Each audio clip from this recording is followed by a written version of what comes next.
क्या मिलता है दो प्यार करने वालों को अलग करके। जब हम जानते हैं कि जोड़ियाँ ऊपर वाला ही बनाता है तो ऊपर वाला मिलाता भी है एक दूसरे को, तो फिर क्यों ये समाज उन्हें अलग कर देता है। या फिर यह कहना छोड़ दो कि जोड़ियाँ भगवान बनाता है। आप ही सोचो, कहीं दूर का रहने वाला एक लड़का या लड़की किसी एक दूर के रहने वाले लड़के या लड़की से अचानक मिल जाते हैं और अचानक एक गहरा प्यार हो जाता है। न वो एक दूसरे को जानते थे, कभी न पहचानते थे, लेकिन फिर भी अचानक प्यार हो जाता है और एक दूसरे के लिए जान भी देने लगते हैं। जबकि दुनिया में और भी लड़के लड़कियां हैं, सिर्फ उसी लड़के या लड़की से क्यों प्यार होता है। और सबसे अच्छी बात, उस लड़के को आपकी लड़की के अलावा कुछ नहीं चाहिए, उसे सिर्फ आपकी लड़की चाहिए, कोई दहेज नहीं चाहिए। और जितना खुश वो दोनों एक दूसरे को पाकर होते हैं ना, उतना खुश और किसी के साथ कभी हो ही नहीं सकते। फिर भी उन्हें अलग कर दिया जाता है। आप जिस लड़के या लड़की से उसकी शादी कर रहे हो, क्या वो कभी किसी से प्यार नहीं किया।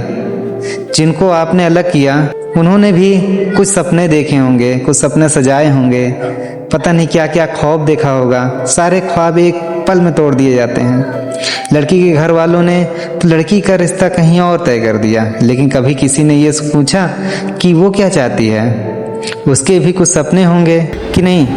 लड़की जिसको जानती भी नहीं, आप उससे उसकी शादी करा देते हो, पर उस लड़के से नहीं जो आपकी बेटी को अच्छे से जानता है।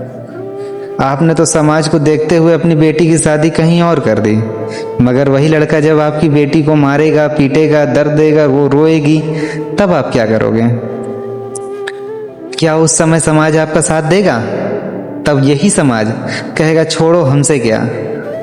आपकी बेटी को फूलों की तरह आपने पाला है, समाज ने नहीं।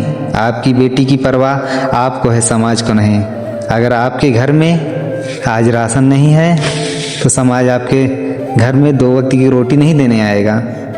समाज को देखकर अपनी बेटी और बेटों का गला मत घोटिए। शादी कोई गुड्डा गुड़िया का खेल नहीं है। अगर सही हम सफ़र मिल गया तो ठीक, वरना ज़िंदगी एक हंसती खेलती ज़िंदगी भी ना नरक के समान बन जाती है। मैं तो यह कह रहा हूँ कि अगर आप जानते हैं कि हाँ आपके बच्चे किसी से प्यार करते हैं, तो आपका फ़र्ज बनता है कि आप उसकी जानकारी हासिल कीजिए। लड़का कैसा है, उसका नेचर कैसा है, और मैं कह रहा हूँ कि वो लड़का आपकी लड़की के लिए परफेक्ट होगा। और अगर फिर भी लगता है कि नहीं, आप जिससे शादी करने वाले हैं वो आपकी बेटी के लिए ज़्यादा अच्छा है, वो आपको बेटी को ज़्यादा खुश रखेगा, आपकी बेटी उसके साथ ज़्यादा खुश रहेगी, तो बेशक आप उसकी शादी कर दीजिए। मैं भी आऊँगा, कार्ड दीजिएगा, मैं भी आऊँगा।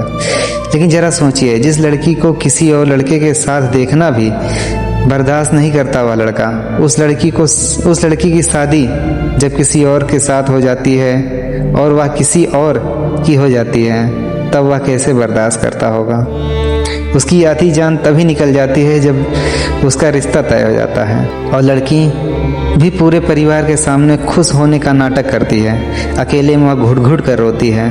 आप जिस लड़की की शादी करके ये सोचते हो कि चलो कंधे का बोझ हल्का हो गया, आपको जो लड़की कंधे का बोझ लगती है वही लड़की किसी लड़के की जान होती है। और जब उस लड़की की शादी होती है तब वह लड़का उसकी शादी में ज़रूर आता है।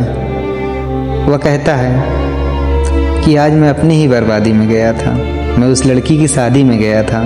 डराने का कोई मकसद नहीं था मेरा, डराने को उसको कोई मकसद नहीं था मेरा, बस उसकी आज़ादी में गया था। रोकने को मुझे पहले घर का बड़ा जमाई आया था, जब बात नहीं बनी तो उसका फिर बड़ा भाई आया था। मैंने कहा मैं खामोश हूँ, बस उसका घर वाला देखने दो, मैं खुद चला जाऊँगा, बस उसकी वरमाला देखने दो। मैंने कहा मैं खामोश हूँ, बस उसका घर वाला देखने दो, मैं खुद चला जाऊँगा, बस उसकी वरमाला देखने दो। बस एक उस मुकाम पे मैंने अपनी आह भर ली जब मेरे सामने उस लड़के ने उसकी मांग भर दी। आखिर में ये वादा भी पड़ेगा मुझे ही निभाना। फरिश्तों से कहा है पहले उसके फेरे देख लो, फिर ले जाना मुझे। वो इसलिए जाता है उस लड़की की शादी में, वह देखना चाहता है कि उसका प्यार दुल्हन बनकर कितना प्यारा लगता है। और वह हथेली देखने जाता है जिसकी किस्मत में वह थी और वह लाख कोशिश करके भी उसे पा नहीं सका। वह देखता है कि हाथों में रची मेहंदी किसी और के नाम की है, आंखों में छपी तस्वीर किसी और के नाम की है। वो फेरे तो ले रही है अग्नि को साक्षी मानकर, पर उसकी रूह आज भी गिरवी किसी और के नाम की है। और अगर लड़कियों आप प्यार करते हो और आप अपने प्यार को पाना चाहते हो तो आप भी कोशिश करो, यूं मुँह ना फेड़ो, ठीक है। आपको क्या लगता है लड़का उम्मीद छोड़ देता है? नहीं, वह शादी की आखिरी फेरे तक उम्मीद लगाता है और उसका इंतज़ार करता है और कहता है कि ये रस्में ये कस्में सभी तोड़ के तू चली आ सिर्फ चुनर प्यार की ओढ़ के।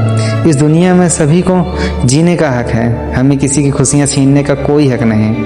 और शादी कोई प्यार नहीं, एक समझौता होता है। लड़की प्यार न भी करना चाहे ना तब भी उसे करना पड़ता है, क्योंकि प्यार वो होता है जब लड़की और लड़का दोनों चाहें। शादी में कोई ज़रूरी नहीं कि लड़की लड़का एक दूसरे को चाहते ही हो, वो प्यार नहीं होता, वो एक समझौता होता है। वो मजबूरी होती है लड़की की कि उसे प्यार करना ही पड़ता है। और दौलत देखकर प्यार करते हो तो इस व्यापार को शादी और प्यार का नाम न दो।